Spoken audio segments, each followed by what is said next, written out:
Bonjour à toutes et à tous et merci d'être présents pour cette émission exceptionnelle dédiée à la santé mentale et aux troubles psychiques au travail. Je suis Louise et nous sommes ensemble pour 2 heures. Nous avons du pain sur la planche pour dissiper les peurs et faire tomber les barrières invisibles. Car il y a urgence. Les chiffres sont alarmants. En France, une personne sur 5 est touchée par un trouble psychique. Anxiété généralisée, dépression, bipolarité, schizophrénie et bien d'autres, soit 13 millions de Français et de Françaises. Une personne sur 2 connaîtra quant à elle des difficultés psychiques plus ou moins intenses qui auront des conséquences sur sa carrière. Au travail, plus d'un tiers des hommes et des femmes en activité se déclarent en mauvaise santé mentale. Parce que tout le monde a une santé mentale, tout le monde peut un jour la voir vaciller.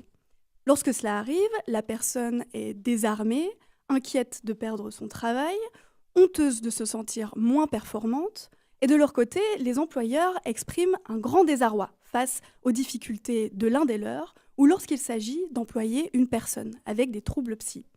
Personne ne sait vraiment quoi faire, ni vers qui se tourner, et pourtant, on peut très bien s'épanouir au travail avec des troubles psychiques.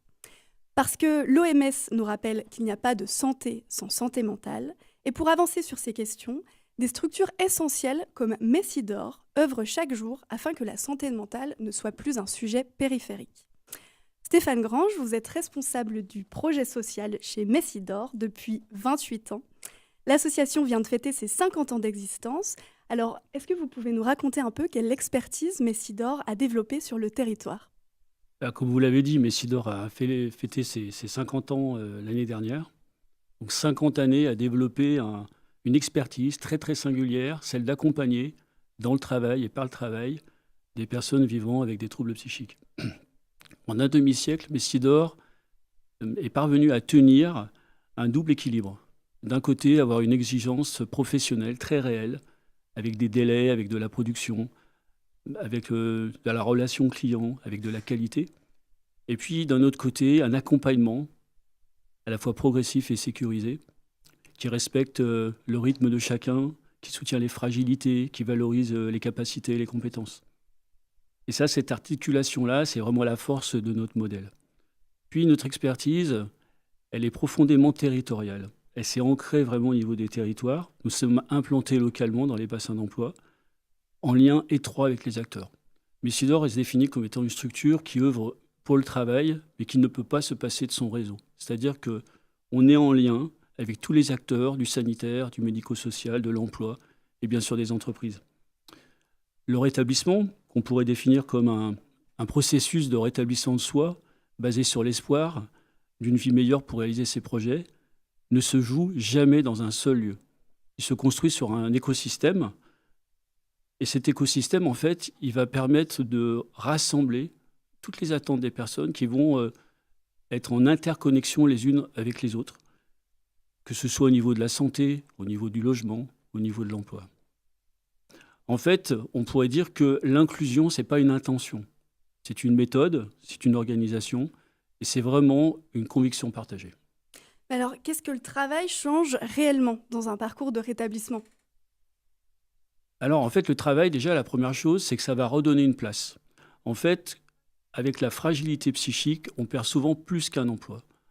On va perdre des repères, on va perdre du rythme, on va perdre confiance en soi, et parfois une identité sociale. En fait, le travail il va permettre de redevenir salarié, de redevenir collègue, de développer finalement des compétences, de retrouver ses capacités.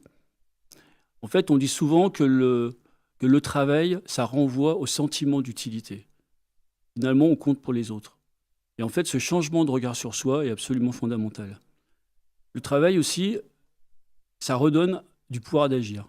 C'est-à-dire qu'à partir de choix éclairés, les personnes concernées vont reprendre des responsabilités, vont de nouveau se fixer des objectifs.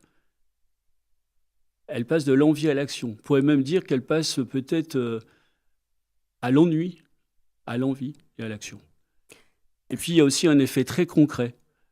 Le travail structure le quotidien, recrée du lien et donne un but pour la journée.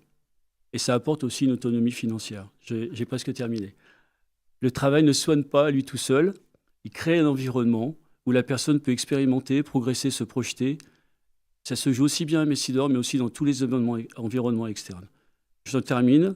On peut dire que le travail, c'est un levier de stabilisation, il soutient, il ancre. Le travail, c'est un espace où on retrouve des sensations, et c'est souvent là un point de bascule vers l'avenir. Merci beaucoup Stéphane.